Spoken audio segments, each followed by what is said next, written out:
slow up, no I don't take shit. I got no love for the fakeness. If you wanna play tough and wanna hate this, I'll always show up.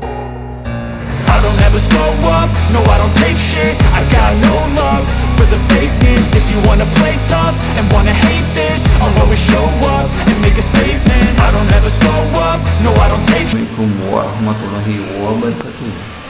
Baiklah para pemirsa yang beriman, di video kali ini kita akan bahas tentang kenapa Yahudi kerap dianggap sebagai bangsa yang pintar.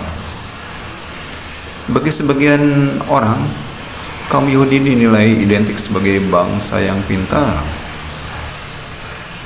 Anggapan itu didukung dengan munculnya ilmuwan terkemuka hingga penguasa teknologi yang tak sedikit berasal dari Yahudi.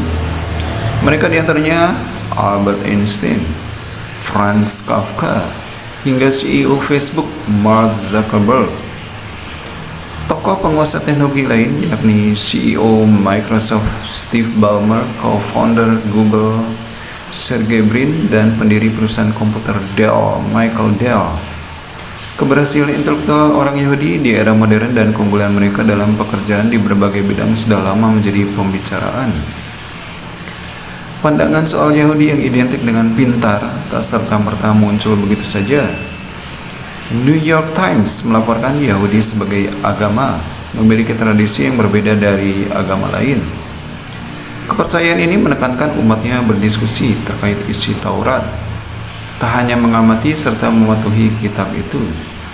Namun semua berubah ketika Romawi menguasai Yerusalem dan Mesir pada abad pertama sebelum Masehi.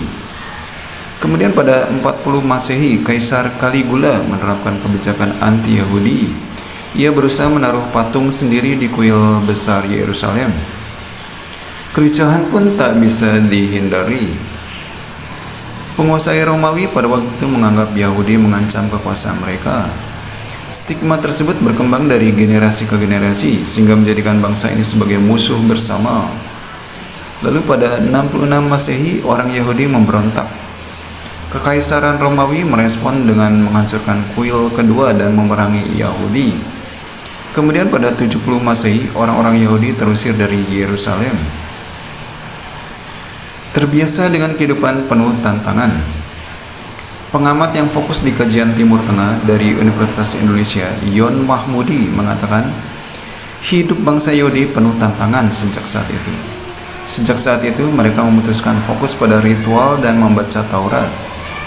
Kehidupan yang susah dan penuh tantangan membuatnya mengejar pendidikan atau ilmu pengetahuan, kata Yon saat dihubungi cnnindonesia.com. Penaklukan Romawi atas Yerusalem dan penghancuran kuil mengubah pusat gravitasi Judaisme dari imamat atau kepemimpinan di Yerusalem menjadi komunitas rabi dan cendekiawan yang menyebar. Artinya dari yang mulanya di kuil menjadi ruang belajar agama yang lebih luas. Dengan tidak adanya tempat ibadah, orang-orang Yahudi berusaha menciptakan alternatif lain. Di tengah kesulitan itu, bangsa Yahudi tetap membaca dan mempelajari Taurat. Untuk menjamin tradisi ini terus berlangsung, setiap laki-laki bertugas membekali anaknya sejak dini dengan kemampuan membaca dan menulis. Namun mereka menghadapi masalah lain. Untuk menanamkan melek huruf dan mengajarkan Taurat perlu biaya tinggi. Sementara itu, banyak masyarakat Yahudi berprofesi sebagai petani dan hidup miskin. Demikian dikutip Haaretz. Di masa itu, bangsa orang Yahudi yang dilema menanggung beban finansial dan pendidikan. Dengan berpegang teguh pada Yudaisme atau meninggalkan ajaran ini, dengan demikian bisa mengurangi pengeluaran untuk literasi. Bagi orang Yahudi yang dianggap memiliki tradisi beragama yang lemah, tergoda memilih alternatif yang lebih mudah. Dengan kata lain, sebagian orang Yahudi akan berasimilasi dan menyebabkan penyusutan populasi komunitas ini. Perjumpaan dengan peradaban Islam. Kemudian pada pertengahan abad ke-7 atau sekitar 660 Masehi, terjadi perjumpaan bersejarah antara orang Yahudi dan Islam. Di masa ini, dinasti Umayyah menguasai semenanjung Liberia hingga China. Dinasti Umayyah menciptakan bahasa dominan yakni Arab, lembaga dan hukum baru. Seiring berjalannya waktu, kerajaan semakin berkembang. Mereka mendirikan kota-kota baru dan memperluas industri serta perdagangan. Gelombang globalisasi dan urbanisasi itu kemudian memicu peningkatan permintaan tenaga profesional dengan keterampilan intelektual. Pengaruh perubahan tersebut sangat signifikan bagi orang Yahudi. Kemudian sekitar 750 Masehi, dinasti Umayyah runtuh dan diganti dinasti Abbasiyah. Di periode 750 hingga 900 Masehi, hampir semua orang Yahudi di Mesopotamia dan Persia meninggalkan pertanian.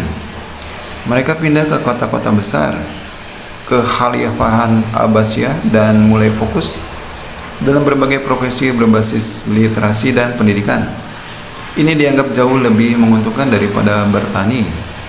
Dalam buku The Chosen Few, How Education Shaped Jewish History, karya Maristella Botticini.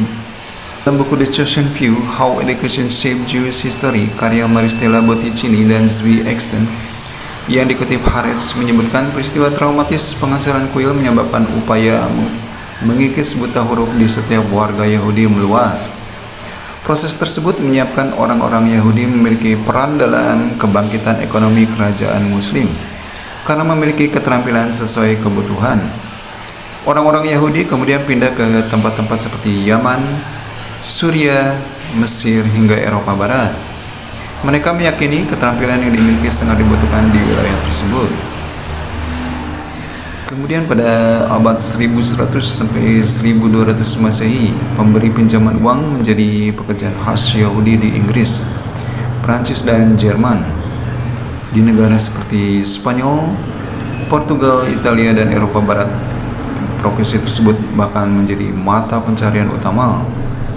Identitas yang kuat memungkinkan orang Yahudi mempertahankan ikatan primordial terlepas dari mana mereka berasal. Selain itu, ikatan tersebut berguna menegakkan perjanjian kontrak yang jauh, sesuatu yang sangat membantu dalam perdagangan. Fenomena itu bisa menjadi alasan kesuksesan orang Yahudi yang memilih profesi berkaitan dengan kredit dan pasar uang.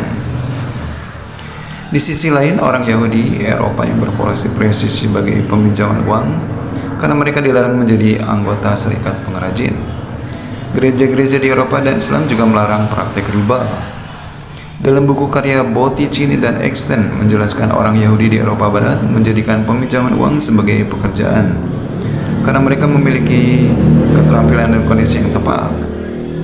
Keterampilan itu berupa kemampuan membaca dan menulis dan kecakapan matematik. Orang-orang Yahudi juga memiliki sarana kelembagaan untuk menegakkan kontrak terkait perputaran uang dan modal serta jaringan yang memungkinkan mereka berkomunikasi satu sama lain di antara sesama diaspora Yahudi.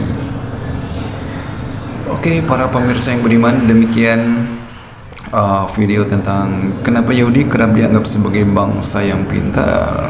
Oke, mudah-mudahan video ini bermanfaat. Sampai jumpa. Wabillahi taufiq walhidayah. Wassalamualaikum warahmatullahi wabarakatuh.